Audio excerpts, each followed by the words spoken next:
Hello, I am Jesus of Tularan si Jesus. At ako naman si Jesus. Jesus Nazareno ng Quiapo Church. Hello, ako naman si Carlo Acutis. Cute ako. Bakit ka may laptop? Nag-login na ako sa e-passport para sa Jubilee Pilgrimage. Kayo ba? So dadalawin niyo ako. At ako. Oo naman, let's go! Tara na, lakbay pag-asa na mga Pilgrims of Hope. Yay! Itigil na natin to. Mga kape-mates, welcome po sa Jubilee 2025 Pilgrims of Hope. At masaya tayo kasi kasama natin si Jesus! Si Papa Jesus! si Father Jess Madrid. Yan. Hello ka sa mga kape-mates natin. Hello po mga kape-mates at masaya po akong nandito ngayon kasama ninyo sa Kape at Kampay! Tara, pilgrim na tayo. Ano na, guys?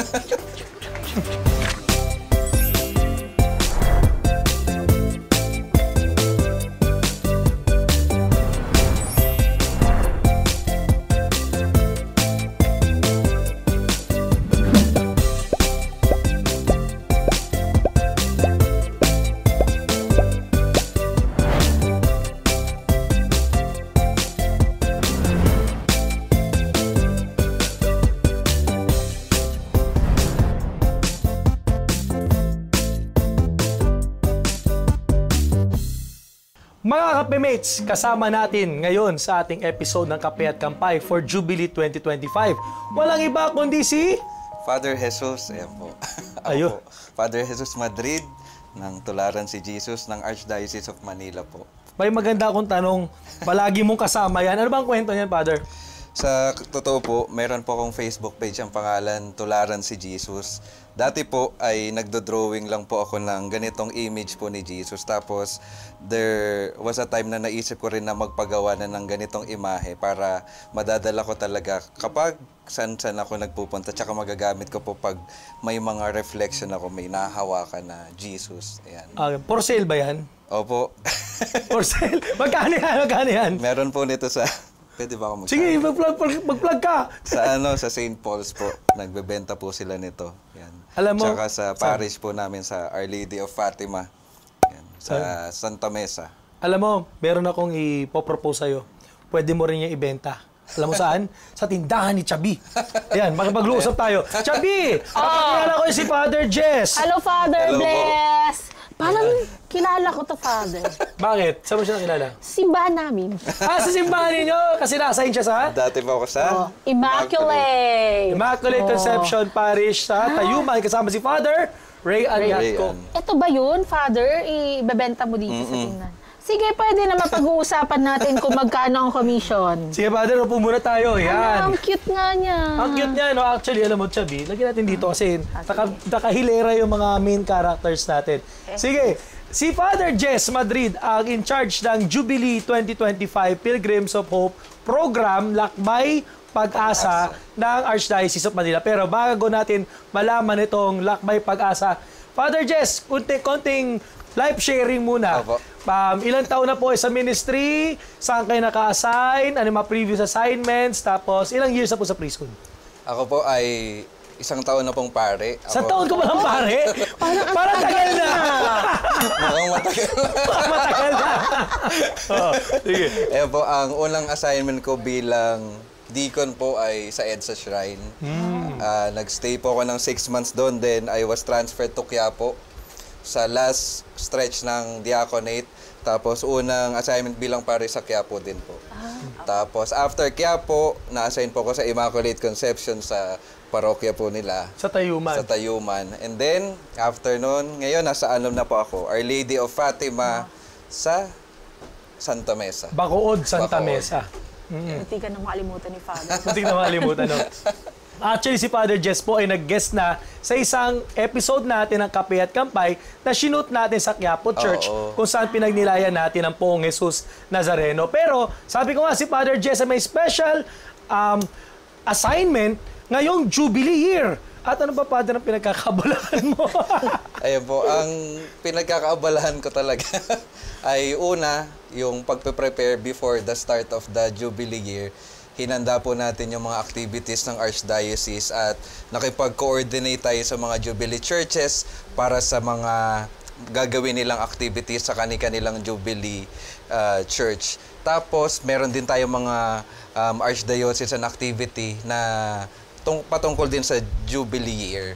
At isa pa pong pinagkakaabalahan natin ay yung patuloy na pagbibigay ng formation patungkol sa Jubilee Church sa mga different parishes para mas maging maalam yung mga tao kung ano ba yung grasya na matatanggap nila sa Jubilee year na ito para hindi rin dumaan lang yung Jubilee year na ito. Bagkus ay may mangyari talaga sa buhay ng bawat isa kapag naiintindihan. Father, ano po ba pag sinabing Jubilee? Tas tuwing kailan po ba ito nangyayari?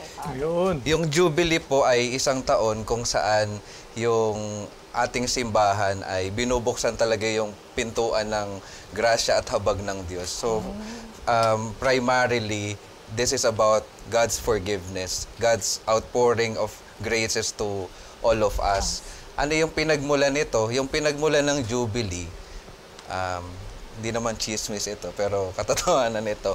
Ang isang naging inspiration natin ay yung mga Jewish.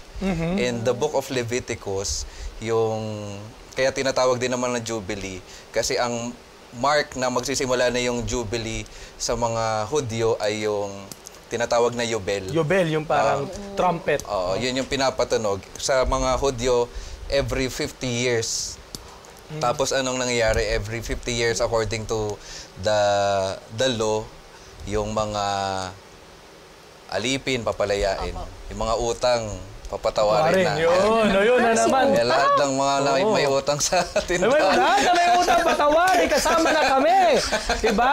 Amen. Ang haba pala ng explanation. Ayun, tapos meron bukod sa utang, yung mga lupa na ginagamit sa pananim, pagpapahingahin din. Pagpapahingahin. Alam mo yung lupa, di ba, naalala ko, ang lupa kailangan pagpahingahin, no, sa mga farmers natin. Actually, yung trivia, no, hindi pwedeng taniman ng taniman yan, kailangan pagpahingahin din yan. Para yung mga, yung mga beach natin, di ba, minsan, kailangan magpapahinga muna para makarecover, Father, di ba? Tama. At magandang yun, panahon para, ang intention din naman kasi, ay tayo ay makapag re-establish ng relationship with God, most especially re-establish of relationship with one another and with all creation. Yan yung isang mahalagang layunin kung bakit may Jubilee. So, ibig sabihin, Father, every 50 years po ito nangyayari? Sa law ng mga Hudyo. Pero sa atin, nagsimula kasi sa atin ito, 1300s. Kay Pope Boniface VIII. Bakit nagsimula? Kasi the year before noon, ang kwento, ito yung kwento. Ay, teka. Kasi masyadong nalimutan ko pala iabot yung kape nyo. Para mas masaya ang kwentuhan namin, ba't di ka mag-alok? Ito na, patawad. Kasi yung Jubilee, akala ko, ang dami pala nun. Kala ko Dami kasi na natin kwentuhan, Pads. masarap yung fried chicken. Dito mo tayo, toast mo tayo, kape at kampay. Yan, sige. Inom muna tayo. Di ba yun yung tinutukoy mo? Ha? Yung masarap yung Chicken Joy? Sa Jollibee. Hindi! Ikaw talaga! Sige, tuloy mo, Father, yung kinikwento mo tungkol sa... Pero kapag kapag na-experience talaga natin yung Jubilee, magiging bida talaga yung saya. Na-connect pa niyo! Na-connect niya! 25 years ba sa balik sa 25 years. Bakit naging 25 years? Ano yun? Kasi masyado mahaba yung 50 o ano? Ganito, nung simula, kay Pope Boniface, the year before nun, maraming nagpe-pilgrimage to Rome. Ano yung naging dahilan? Kasi parang after ma-experience yung maraming mga suffering during that time, plagues and wars, sabi ng mga tao, parang kailangan na nating bumalik sa mas maayos at mas banal na buhay. Kaya ang ginagawa nila, nagdadasal sila sa tomb ni St. Peter and St. Paul. And then, naghihingi sila ng blessing sa Santo Papa. Nung nalaman ng Santo Papa na yun yung dahilan nila, sabi niya, i-declare na natin yung the following year na 1300 na Holy Year. Kung saan lahat ng magpipilgrimage makakatanggap ng pagbabasbas at kapatawaran ng mga kasalanan nila. Tapos yung intention ni Pope Boniface noon, yung Holy Year na ganoon, Jubilee Year, mangyayari every 100 years. 100 years? Hindi na natin naabutan yun kung sakali, di ba? So, nung mga kalagitnaan na nung 1300, sabi ng mga tao, parang hindi na natin naabutan yung 1400. Kaya nag-request sila at nag-grant ng Santo Papa na 1350, every 50 years yung mangyaring Jubilee Year. Tapos may Santo Papa during that time also, ang ginawa niya, every 33 years kaya in honor of the age of Christ. Tapos hanggang sa umabot na maging 25 years kay Pope Paul II, siya yung nagpatupad talaga na every 25 years yung Jubilee Year para lahat ng generation talagang maabutan. Ma-experience. Pero Father, di ba nagkaroon tayo ng extraordinary Jubilee 2016? Pwede ganun din pala, Father, no? 2015. 2015. So, yung every 25 years, ang tawag natin doon ay Ordinary Jubilee Year. Kapag outside ng duration ng 25 years, ang tawag natin doon ay Extraordinary Jubilee Year. Kaya noong 2015, kay Pope Francis, nag-declare siya kahit wala pang 25 years ng Jubilee. Ayun. Father, ano ba ang tema ng Jubilee ngayon? Ang tema ng Jubilee ay Pilgrims of Hope. Ayun. Lakbay pag-asa. Lakbay pag-asa. Baka gusto mong i-advertise yung t-shirt mo. Parang naka-team. Oh. Pilgrims of Hope. Wow. For sale pa ba yan? Yes, available po to sa TV Maria. Mag-message lang po kayo sa aming Facebook page. At sino sasagot? Si Chubby. Pero magandang tanong din, no? Paano ba mag-participate sa Jubilee, Father? Oo nga, Father. Ano ba yung mga activities at mga events na ginagawa po? Kasi di ba may register? Kanina si Carlo ako sa salita, may login daw siya, ganun. Oo.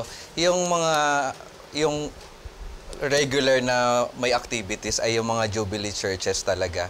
Sa Archdiocese of Manila, meron tayong 24 Jubilee churches. Sana all ang daming Jubilee church, no? Tapos sa mga Jubilee churches na iyon ay merong mga activities na ipapagawa para mas lumalim yung kaalaman natin sa Jubilee at pananampalataya. At in the same way din, tayo ay makareceive ng grasya ng indulgence. Yun yung Father, paano po ba napapabilang sa Jubilee churches?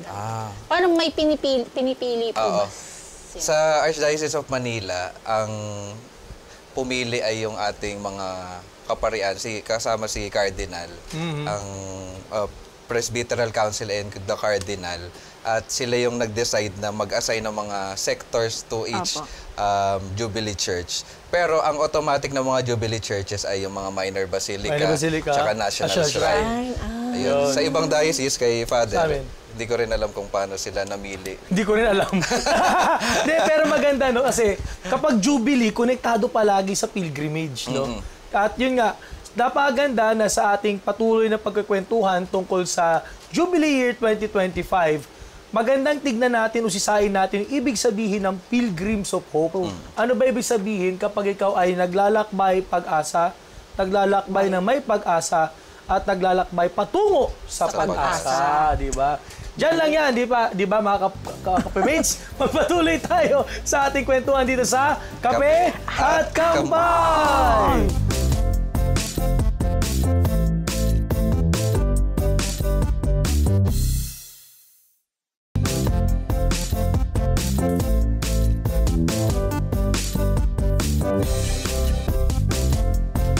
Felipe, saan ba ang parish mo? Di sa Mandaluyong, San Felipe Neri Parish. Paano pumunta doon? Sumakay kang taxi. Joke lang. Pwede kang sumakay ng jeep dyan sa may Boni. Oh, Boni. Kano pa masahe? Magkano na ba minimum ngayon? 14. Pero alam mo, Carlo, itong simbahan ko ay Jubilee Church for the Young People. Oh, I see. Hindi dapat pala puntaan kita. Aba, dapat lang. Tara na. Punta na tayo sa San Felipe Neri Parish at doon tayo mag-Jubilee, Pilgrims of Hope. Let's go! Yay! What? Paano naglulukuhan lang tayo dito, itigil na natin to. Kunin na tayo dito. Okay, sige. Alam nyo kasi po, tuwan-tuwa po kami dito kay Father Jess dahil nga sa kanyang image ni Jesus na, yun nga, nakwento niya kanina, no? Kasama sa maganda na, Father, no? Kung saan ka man pumunta, meron kang ganyang representation, no? Opo. At paalala din sa akin na kahit saan man ako pumunta, talagang kasama ko talaga si Jesus. Ayun. Ang ating pag-asa. Yan. Ayun ang ating pag-asa. Tama-tama sa pag-asa, no? Pilgrims of Hope, Pag-asa. magandang balikan natin. Bakit ba Pilgrims of Hope ang tema ng taong Jubilee Year 2025, Father? Yung isa pong dahilan kung bakit ganito yung naging tema ng Jubilee Year natin. Kasi kung babalikan po natin yung past experiences talaga ng kabuuan ng mundo, talagang pandemic, ang daming nangyayaring kaguluhan. Ang isang purpose why Pope Francis wanted us to have this as the theme ay para ma-renew yung pag-asa sa buhay natin. Sa kabila ng lahat ng mga nangyayaring hindi maganda, meron pa rin pag-asa kasi hindi pa rin tayo iniiwan ng ating Panginoon. Yun. Very Diba? Lalo tayo, dumaan tayo lahat sa pandemic, no? At marami yung mga nanghina yung kalooban, nawala ng pag-asa, yung mga mental health issues natin, diba? Kaya napakaganda nitong tema ng Pilgrims of Hope. Pero magandang tanong din, Father, kung Pilgrim of Hope, ano ba ang katangian? What are the qualities of a Pilgrim of Hope? May qualifications ba yun, Father? Na kailangan fit, ganon. Ano, fit? Fit yung body! Ah, okay. Sige, Father. Fit yung kaluluwa. Ano? Fit yung kaluluwa. Kahit hindi yung body. Oh, yung body never mind, di ba? Yung kaluluwa. Importante kalooban, di ba? Sige, Father. Pero ang maganda kasing siguro gusto kong magkwento. Sige, Ang tungkol yan. lang ng isang mukha ng pag-asa, ng taong lumago sa pag-asa dahil sa kanyang pakikipagtagpo kay Jesus. Ito, pag nagtotok ako sa mga tao patungkol sa Jubilee of Hope, ito yung isa sa mga kinakwento ko.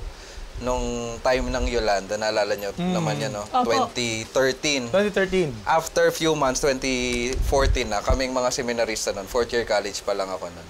Pinadala po kami ni Father Rayan sa Leyte. Ah, talaga? Oo. Hindi naman kami pinadala doon para magtayo ng mga bahay. Opo. Pero ang isang instruction sa amin, just be there and just listen to the stories of the people. Tapos one striking story that I will never forget ay yung storya po nung nanay na napuntahan ko. Sabi po niya, after daw dumaan ng bagyo, nung payapa na yung kapaligiran, ang ginawa nila, lumabas na daw, tapos tiningnan na yung sitwasyon ng kanilang ng kanilang mga bahay, lahat daw bagsak. Kaya ang una nilang ginawa ay naghanap ng mga pwedeng gamitin para itayo muli yung bahay nila. Tapos habang naghahanap daw sila ng mga gagamitin, nakita daw nila yung chapel nila. Bagsak din. Sabi nung nanay, parang hindi naman okay na okay yung bahay ko, pero yung bahay ng Diyos, hindi okay. Saan kami kukuha ng pag-asa? Yun yung tanong niya sa sarili niya. Saan kami kukuha ng pag-asa? Kaya yung naging next move niya, sinuggest niya dun sa mga kapitbahay nila na unahin nila yung chapel para meron ulit silang tanda ng pag-asa. Kaya naman daw naging tanda ng pag-asa yun. Kasi maraming pagkakataon sa buhay nila na marami din naman din silang pinagdaanan na hindi maganda. At yun yung nagiging takbuhan nila. Kaya sila nakakabangon, nakakapagpatuloy. Yun yung Kaya doon sa kapilyang iyon, may ganoon silang pagpapahalaga kasi maraming pagkakataon nakatagpo talaga nila si Jesus doon sa lugar na iyon. Kaya kung ano yung katangian ng taong may pag-asa, yung katangian ng taong may pag-asa, ang meron talaga siya, yung pananampalataya at pagtitiwala kay Jesus sa kabila ng hindi kasiguraduhan ng mga pangyayari sa buhay. Yun yung hindi mawawala si Jesus sa buhay nila. Yun. Oo, ang taong may pag-asa, may Jesus. At ang taong may Jesus sa buhay, may pag-asa. Diba, Chabi? Tama ba yun? Amen. Oo. Kaya alam nyo, tuwing Jubilee year, naalala mo ba, Chabi, nung bata pa tayo, meron tayong Jubilee na buto. Jubilee song? Jubilee song. Oo, matin pa ako dun sa Luneta. Sa Lunet, it's the time of the great Jubilee. Anong Ano pa lang, grade ka nun? Kinder 2 po ako. Kinder to. Kinder? Grabe! Anong year nga yun, Father? Graduating ako ng Jubilee. 2000. High school, graduate ako ng high school. Hindi, ano lang ako, Ikaw? 10. 10 years old? Yung wag na tayo mag-usap ng edad. Ikaw? Graduate na high school. Kayong batch namin, Jubilee batch kasi year 2000 kami gumraduate. Pang ilang Jubilee nyo na ba? Pangalawa. Pangatlo, isasama mo yung yung extraordinary Jubilee. Oh. Pero ito, pag Jubilee, palagi konektado, Jubilee Church, palagi konektado, pilgrimage. No? Marami tayong mga frequently asked questions tungkol sa pilgrimage. Sige, una, Pads, meron tayong sasabing holy door. Saan ba mang holy door? Oo nga, mapupunta dito? teka, ano ba yung holy door? Ayan po. Yung Holy Door, Jubilee Ito, Door. holy door. Holy door mo yan, di ba? Kasi dahil dyan nakapasok ka. Oo nga, ano Sige, po ba yun? sige, Father. Ayan. Yung Jubilee Door po, sa ngayong Jubilee year, ay 5 po. 5. 5 lang.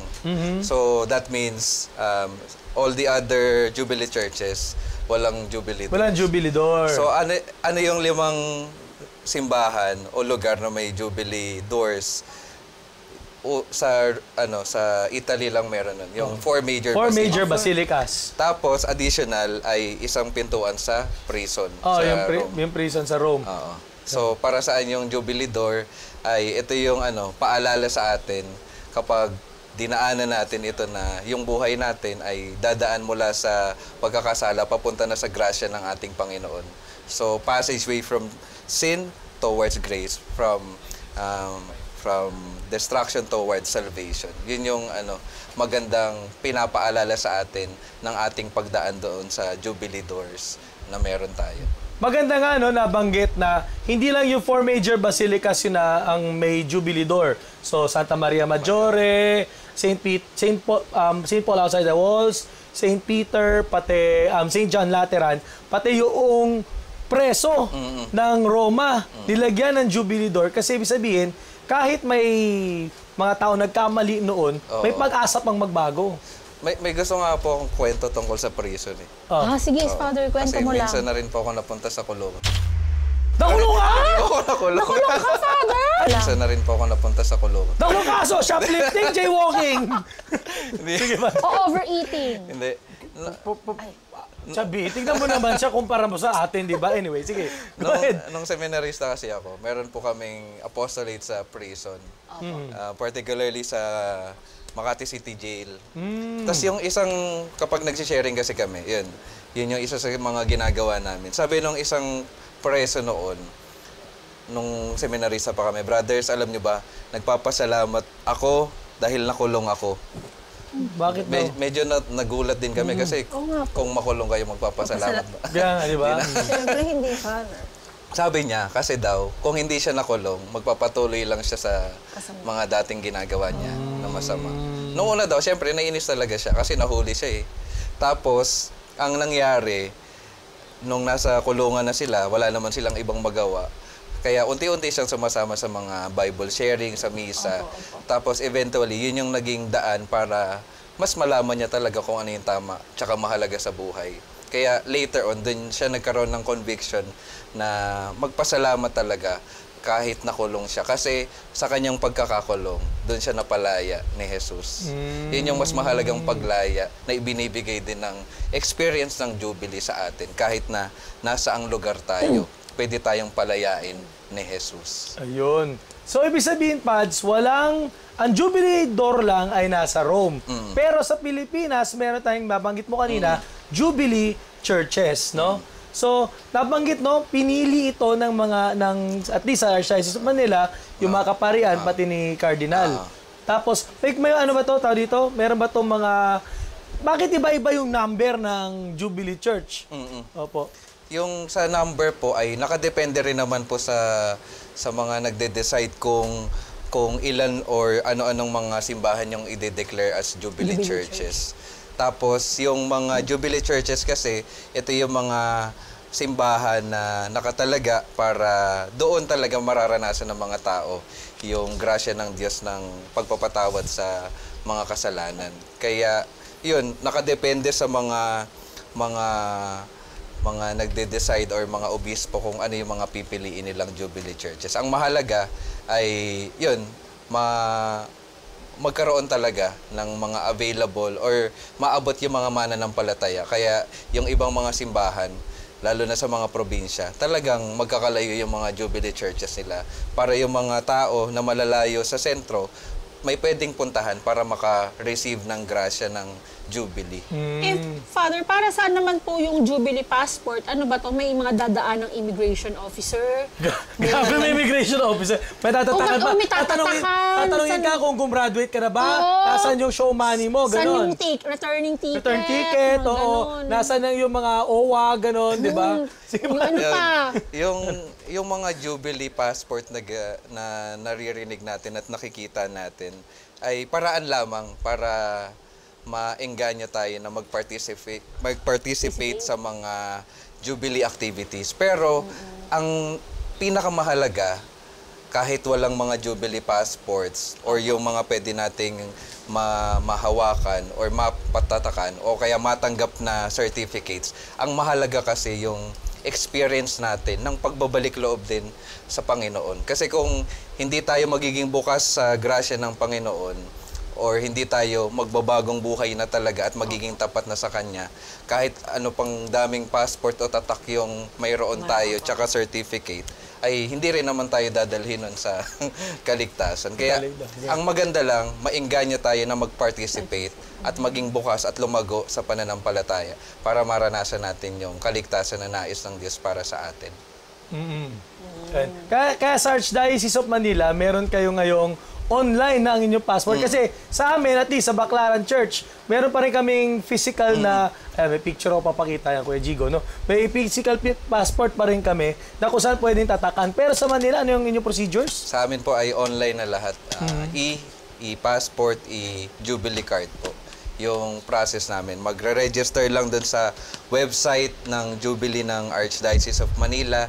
At doon din pwedeng mag-register sa mga activities ng Jubilee churches. Or doon pwedeng makita yung mga activities ng Jubilee sa Archdiocese of Manila. May tanong mo kasi, sige. pwede pa ba? Last. Last na. Eh di, Father, ano po ba yung sinasabing indulgence kapag nakabisita na sa Jubilee? Ayun, tama. Kasi marami mga kapimids ang interesado dyan sa indulgence na yan. Sige, Oo, Father. ano ba yun? Oo. Tuloy. Sige, tuloy mo lang. Tuloy ko na. Go!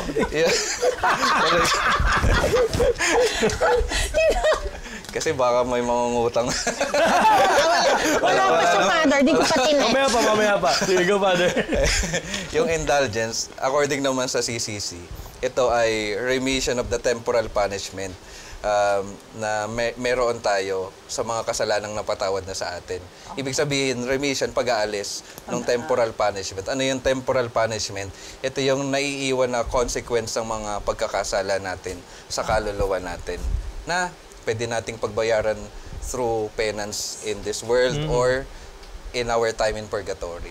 So, yun yung inaalis. At doon sa indulgence na ibinubuo sa atin ngayong Jubilee year, tinatawag itong plenary indulgence. So, it means yung kabuuan ng temporal punishment na meron tayo ay inaalis na. Kapag na gawa natin yung mga conditions in gaining indulgence. Ano yung mga conditions usual, Father? Ang usual condition, ngayon sa Jubilee year na ito, ang may mga pwede tayong gawin. For example, visiting the Jubilee churches. Kaya maganda na marami tayong Jubilee churches. Kasi kahit isa lang mapuntahan mo, pwede ka nang makagain ng indulgence. So hindi mo kailangan kumpletuhin lahat para magka-indulgence? Hindi naman kailangan kumpletuhin lahat. Kahit isa lang. Pwede nga hindi ka mag-visit ng Jubilee Church. Ang isa pang pwede mong gawin, you do acts of mercy. Yan. O kaya mag-fast, acts of penance. For example, you fast from social media, mga ganon. Then, ano pang pwedeng gawin? Make a pilgrimage to Rome, to the Holy Land. Wala tayo na Rome. Father, wala pa. Pautangin mo ako para mapunta ako doon. Merong, medyo mahal. Pero merong, lang, mura. Yung doon na tayo sa mura. Nakatambay ka nga lang sa tindahan. Tingnan mo nga lang, paano ako makakaipon ng pang-Rome? For example, yun yung mga pwedeng gawin. Pagka, kunyari, nag-visit ka ng Jubilee Church or your local cathedral, meron pang mga ilang bagay na dapat kang gawin para mag-gain yung indulgence. Ano yung mga bagay na yun? For example, ako, pumunta ako sa Jubilee Church ni San Felipe Neri.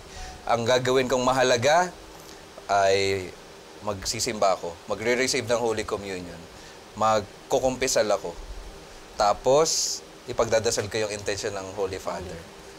Tapos ang mahalaga din, you continue to pray that you be detached from sinfulness. Yun. Pero yung tatlong bagay, kunyari nag-visit sa local cathedral, Jubilee Church, sacramental confession, receiving communion, praying for the intention of the Holy Father. Yun. Napakaraming pwedeng gawin sa Jubilee. Kaya sa ating next segment, sa ating paboritong life hacks, ano ang mga bagay na pwede pa natin gawin ngayong Jubilee Year 2025? Dito lang, Father, sa Kape at Kampay!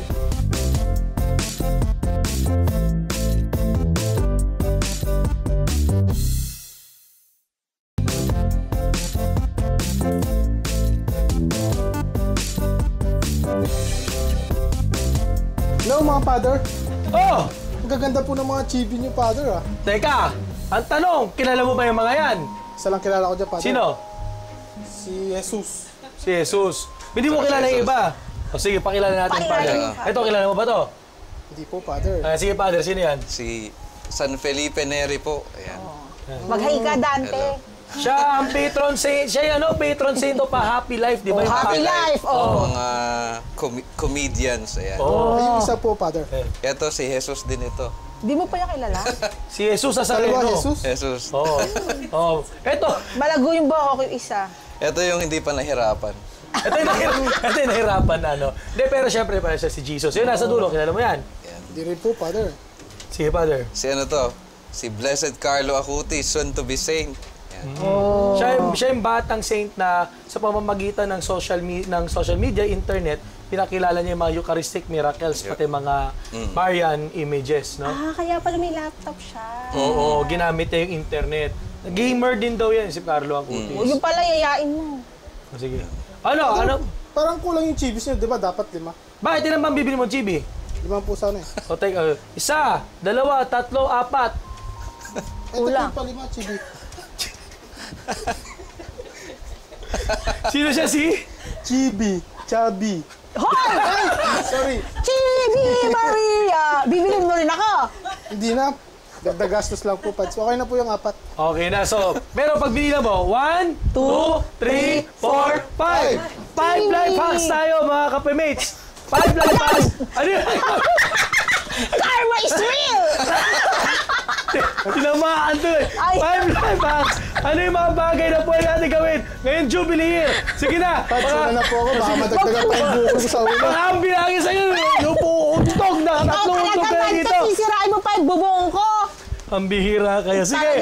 Ayan, father, Ayan. kakachibi niya sa akin. Kakachibi sa'yo. Ang tanong natin, bukod, Father, sa pilgrimage, ano pa ang mga pwede natin gawin ngayong Jubilee Year? Meron tayong 5. Number 1, Father, forgive someone you hurt or someone who hurt you. Wala si Baka father. may sharing ka. Bakit gusto mo i-share? Marami ka. Bakit gusto mo i-share? Wala ko i-share. Father. Hindi, di ba, Father, ang hirap kasi magpatawad. Oo. Alam mo naman, I mean, di ba, totoo naman po yun. Parang isa daw yun sa pinakamahirap gawin. Yung parang magpatawad ka ng, kunyari, nakasakit sa'yo, ganyan. So, yun po ba dapat ang isang... Yun yung magandang pagsumikapan. Kasi yung Jubilee Year, itong pagpapatawad din ng Diyos sa atin eh. Yung karanasan ng pagpapatawad ng Diyos, para tayo maging mukha din ng pag-asa at ng grasya. Kung paano tayo nakaranas ng pagpapatawad ng Diyos, maparanas din natin sa iba. Ayun. Kasi alam mo, hindi lang naman yung patawarin mo yung mga gumawa sa'yo ng masama, pero patawarin din yung mga taong gumawa, yung mga taong nagawan mo ng kasalanan. Kasi di man maiwasan, ikaw din makagawa ka rin ng kasalanan at makakasakit ka rin ng ibang tao. Hindi lang naman yung mga tao na saktan mo, kundi yung mga tao nakasakit din sa iyo. paano pa di ka pinatawad? Ikaw, Ano na ba nila yun, Father? Sa kanila na yun. kanila na yun. Kasi importante, di ba? Di ba sinabi naman ni Jesus yun, di ba? Love your enemies, pray for those who hurt you, bless those who curse you, di ba? pagdasal pa rin natin yung mga hindi gumawa sa atin ng hindi maganda. Pati na rin siguro yung mga taong nagawa natin di maganda. Pagdasal din natin. Na sana nga maging instrumento tayo, Father, ng pagbabago ng biyaya. Kasi mahirap naman, di ba, na nagpapatuloy. Alam naman natin na yung buhay natin dito sa mundo, di naman pang matagalan eh. Kaya maganda na maging magaan kasi hindi tayo nag-hold on to those heavy things because of the difficulty na magpatawad sa ibang mga tao. Ayun, di ba? Patatawarin mo na si Dante, pinangad mo talagang matamaan yung ulo niya. Hindi naman kahit ginaganon niya ako, hindi ako nagangad sa kanya ng masama, Father. Talaga nangyayari na talaga masamang bagay. Oo, Father. Siya na mismo gumawa ng ikasasait ng ulo niya. Ayun! So, sakit talaga ng ulo niya dahil nauntog siya doon sa yung papa. Number 2 tayo, Father. Commit yourself to prayer. Yan. Magandang bunga ng Jubilee year, tayo ay matutong manalangin, no, Father? Kasi yung pananalangin, ito yung tutulong sa atin para magpatuloy na mamuhay sa grasya ng Diyos. Kasi kapag, syempre, di ba, alam naman natin, kapag nalalayo tayo sa pananalangin, unti-unti na rin tayo malalayo sa Diyos. Kaya napakahalaga na dadanasin natin tong Jubilee year, tatanggapin yung mga grasya. Maganda na hindi dumaan lang yung lahat. At isang paraan para hindi lang dumaan yung lahat. Lahat ng maranasan mo, dalhin mo talaga sa panalangin. At ipagpatuloy mo na yung karanasan ng pagsusumikap sa panalangin para talagang matulungan tayo ng Diyos na maging matibay kapag may mga tukso na dumadating sa buhay natin. Kaya, Father, naalala ko, the year previously was the year of prayer. Bago tayo mag-Jubilee year, nag-year of prayer muna tayo kasi tinuturo mo na sa atin yung kahalagaan ng panalangin para sa paglalakbay natin ngayong taon ng Jubileo 2025. Kaya ikaw, Chubby, ano ba mga pinagdadasal mo? Marami, Father. Pag ina-isa-isa, baka bukas pa tayo matapos. Sige na nga. Okay, sige. Yun, commit yourself to prayer. Pangalan ko pwedeng gawin. Number 3 tayo, proclaim the faith. Yan. Father, magandang i-promote natin ang iyong online presence, no? Paano ba ma-inspire natin, mga kapemates natin, yung online presence na pwede gamitin para i-proclaim ang faith, Father? Ayun po. Kasi alam naman din po natin sa panahon ngayon na maraming tao yung nasa social media na. Opo. Kaysa alisan natin iyon, maganda doon din dalhin natin yung mensahe ng pananampalataya. Kasi di natin alam, marami ding mga tao yung napapalago pa sa pananampalataya sa mga simpleng pag-share, yung mga pagbabahagi natin online, mga reflection sharing, yung mga bagay na ganoon ay maganda rin yung nagiging epekto sa mga nandoon kaysa kung ano-ano lang yung nakikita nila sa social media. May mga ganong paraan para magpahayag ng pananampalataya.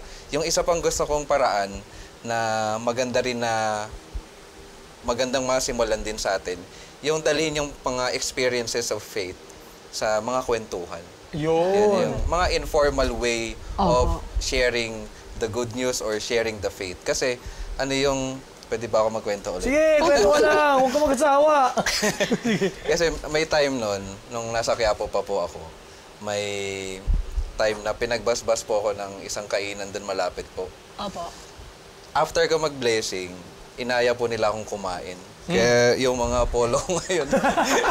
Na, Father? Sasabugan na, gano'n. Tapos, pumapayag naman ako kapag wala akong ibang mga schedules pa. Kasi opportunity yon para matanong lang. May mga curious din sila sa pananampalataya eh. Wala lang minsan na avenue to ask. So, yun ang nagiging paraan na para makapagtanong sila sa pananampalataya.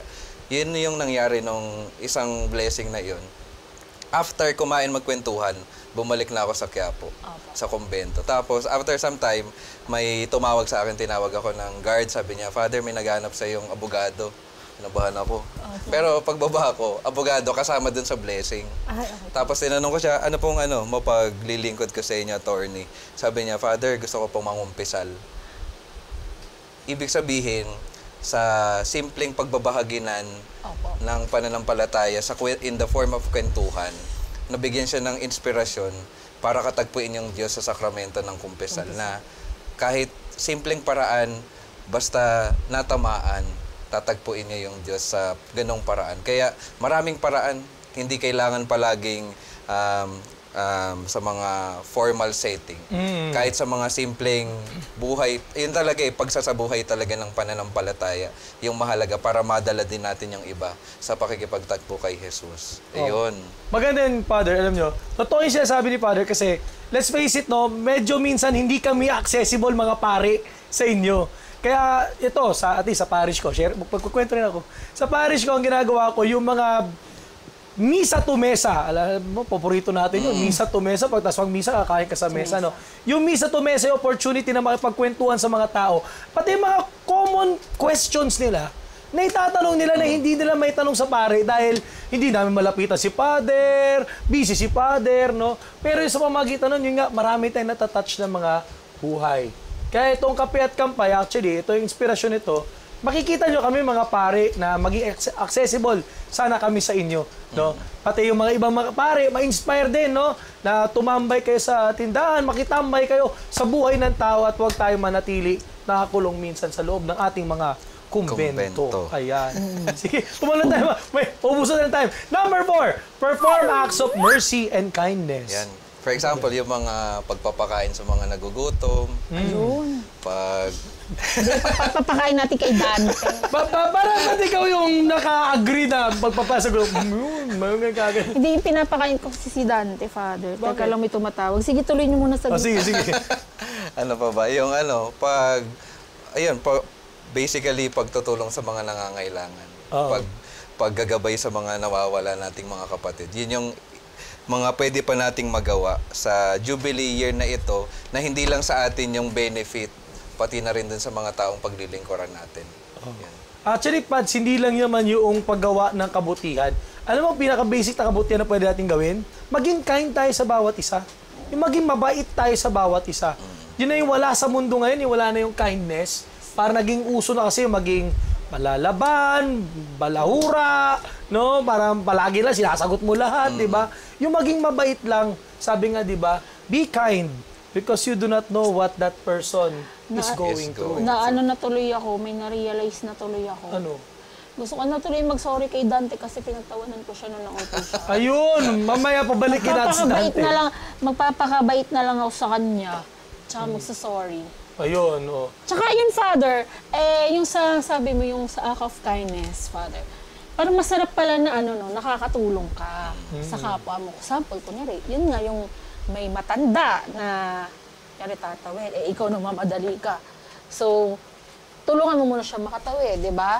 Parang masarap sa feeling yung mga ganong bagay na nakatulong ka. O kaya kahit kunyari, nanghihingi ng pagkain, nanlilimos, di ba, Father? Parang para saan mas masarap bigyan sila ng pagkain na gano'n. Na parang kahit, alam mo yung parang kahit simple things lang, Father, di ba? Na nakakatulong ka basta galing sa puso mo. Masarap sa feeling. May comment sana ako sa pagtawid pero wag na. Muna na sa number 5. Become joy and hope yourself. Ang challenge talaga, Father, ngayong Jubilee year, maging ligaya, maging pag-asa tayo sa bawat isa. Kaya sa mga Jubilee churches dito sa Archdiocese of Manila, merong isang activity na pinopose tayo na meron silang parang way on how we can concretize our sharing of hope. For example, merong mga Jubilee churches, meron silang donation boxes for particular institution. Na yung mga pilgrims pwedeng maghulog doon ng tulong nila, tapos ipangtutulong ng simbahan para sa mga institution na identified nila. Ayun.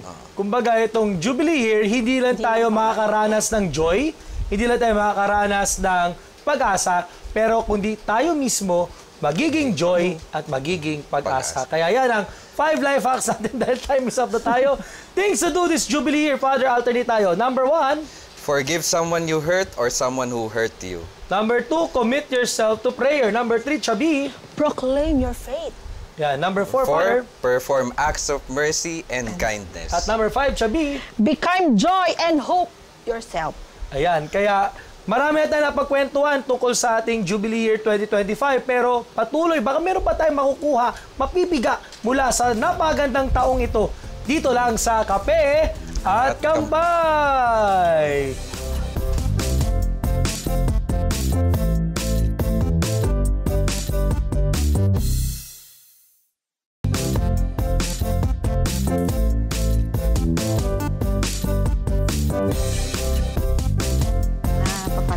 mga father. Oh! Kamusta na ulo mo, bro? Okay na po, napacheck up ko na. Papasya ka mo na, pinasitiskan mo naman, wala namang ano? Wala naman po ba? Diferensya. Balita ko po, hinahanap daw po ako ni Chubby. Ayan, oh, Chubby, ito na yung nahanap mo. Oo na, magsasorry na ako sa'yo, Dante.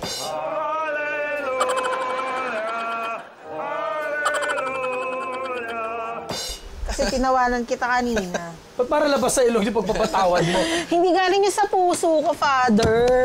Parang yun, nakakagana, di ba? O sige na, Dante, sorry. Touch naman na ko sa'yo. Arte mo! Sorry di, Chubby ah. Ay, buti naman. Nagkabato na tayo. Peace on earth. O, paano Father? Una na po, baka mabukulan na naman po. O, ulit ako. sa susunod, huwag ka na pagpwesto dito, ha? Doon ka Oo. tumaan. Sige po, Father, mauna na po. Oh, yan, yan. Yan ang bunga ng Jubilee. Oo nga, Yung, sige hindi na. yung parang hangarin mo mauntog yung...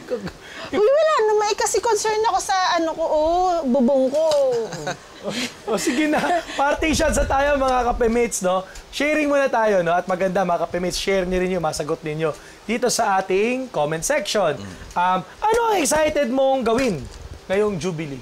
Ikaw muna, Chubby. Siguro, Father, yung pumunta sa iba't ibang Jubilee churches. Bakit? Kasi hindi ko pa yun nasubukan. Naku-curious ako. Kasi nakikita ko yung Jubilee Church. Sabi ko, paano ba to? Parang ba't may ganon? Yun pala, pupunta ka doon, tapos magpapaano ka. Hindi ka na mapapalata, magdadasal ka rin, Oo di ba? po, ganon. Kasi, tapos yung 25 na church, Father ba? Yung kailangan mong Hindi naman kailangan Hindi mapuntahan. lahat po. Pero pwede akong mag-diocese hopping, Father. Pwede Pwede naman. punta ako Oo. sa niya. Oh. Kahit saan, kahit nga umabot ka ng Rome. Oo. Patatak mo! Di ba? Pinipressure talaga ang nagbubog na nga ang visa ko. Actually, may kwento ako. Pwede mong kwento. Okay. Pumunta ako sa Singapore, sa Jubilee Church ng Novena Church, no? Jubilee Church din siya. Wala lang din silang pantatak, pero Jubilee Church sila. Pero sa ibang mga dioceses in the Philippines, meron pa kasi tayo, syempre, meron ng e-passport, pero meron din tayo yung local na parang printed na passport.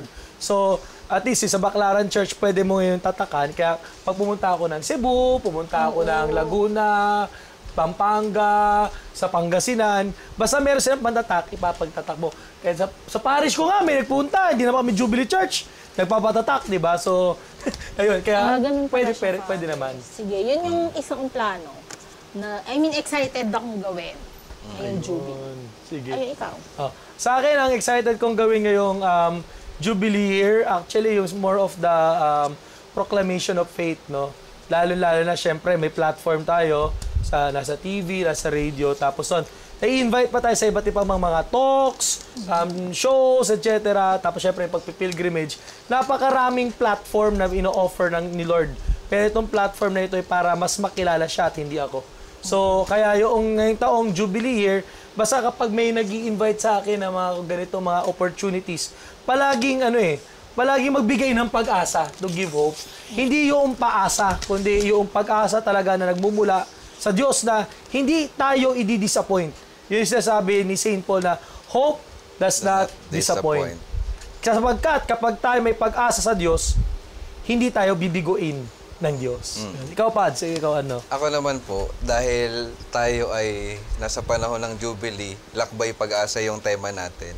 Yung isang excited akong gawin talaga ay samahan yung mga parishioners, mga mananampalataya sa kanilang mga pilgrimages. Sa parish namin ngayon, meron kaming pilgrimage sa mga Jubilee churches sa Manila.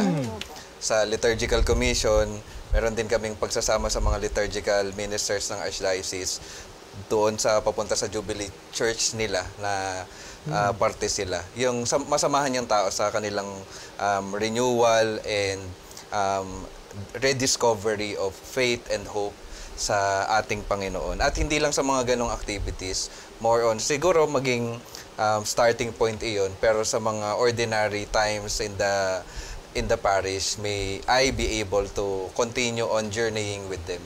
Yan naman yung mahalaga, malaman natin bawat mananampalataya na hindi tayo mag-isa sa ating paglalakbay. Kasama natin yung bawat isa patungo kay Jesus na ating pag-asa. Ayun, ganda, di ba? O, second question natin, ano yung prayer intention mo ngayong Jubilee year? Sisimula tayo, Father. May prayer intention ka ba? Ako po, ang prayer intention ko sa akin, pati na rin sa mga, most especially sa mga parishioners namin ngayon, ay yung mas maging committed sa pananampalataya, sa pagiging tapat sa kung ano yung tinuturo ng simbahan, tsaka makapagbahagi kung ano ba talaga yung pananampalataya. Yun yung prayer intention ko, na bawat isa sa atin ay lumago sa pakikipag-ugnayan sa Diyos. Ayun. Sa akin, ang prayer intention ko yung maging hopeful. No? Kasi minsan, sa totoo lang, no, Chubby Father, minsan nakakainis na rin yung buhay na parang puro na lang problema, puro na lang negativity, marami ka na naririnig sa kung saan-saan. Pero yun nga, magkaroon pa rin ng pag-asa na, yun nga, pwede tayong magbago, pwede tayong maging mabuti, myself included, lahat naman tayo nagkakamali.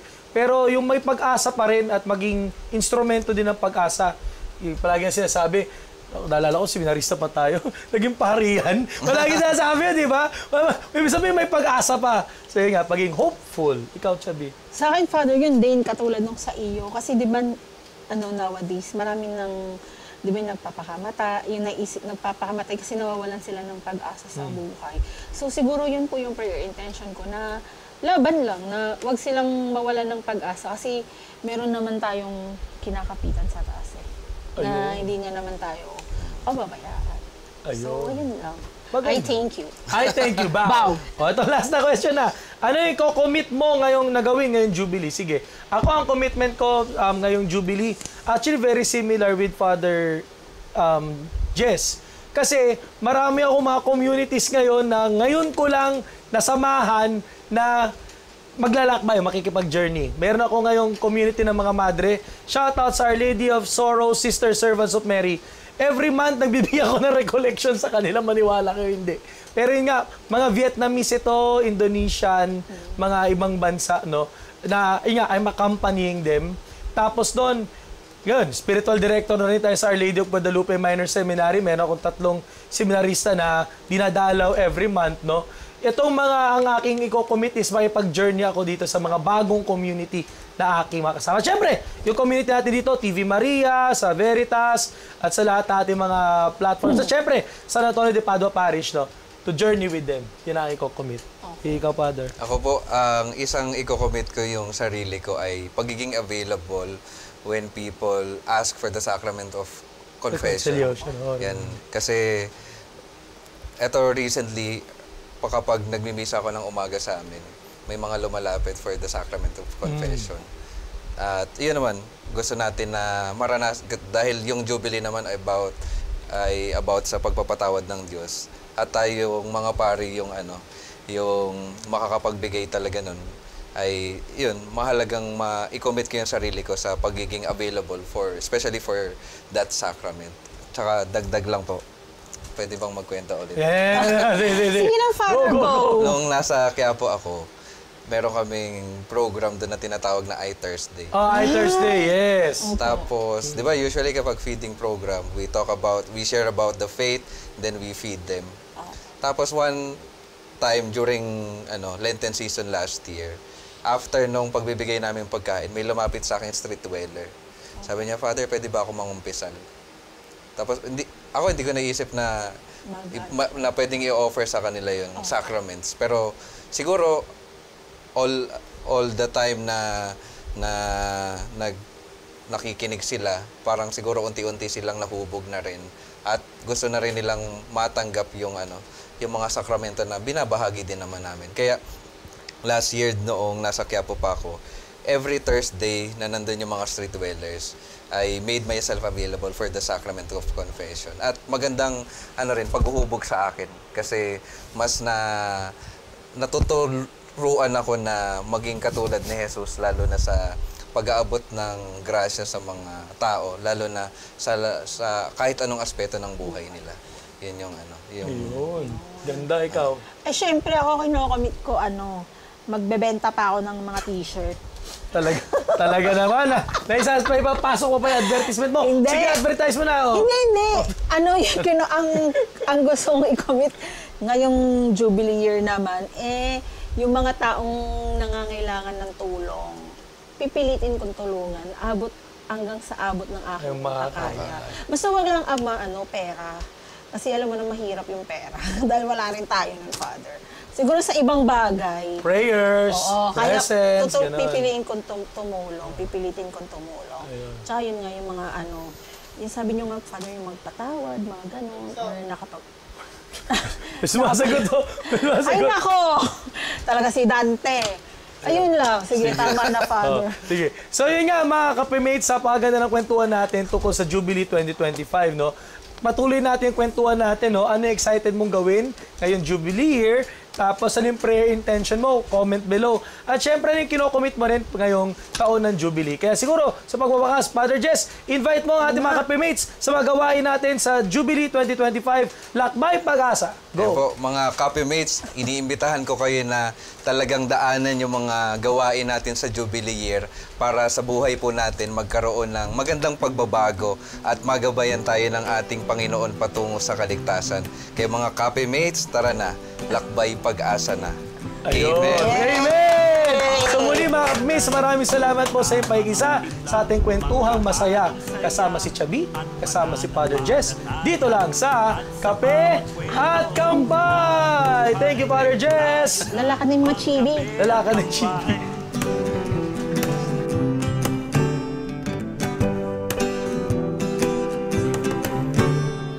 Para sa life na tama ang timpla, magkahalong saya at pananampalataya. At sa bawat kwento ng buhay, tayo na't magkape at kampay. Tayo na't magkape at kampay.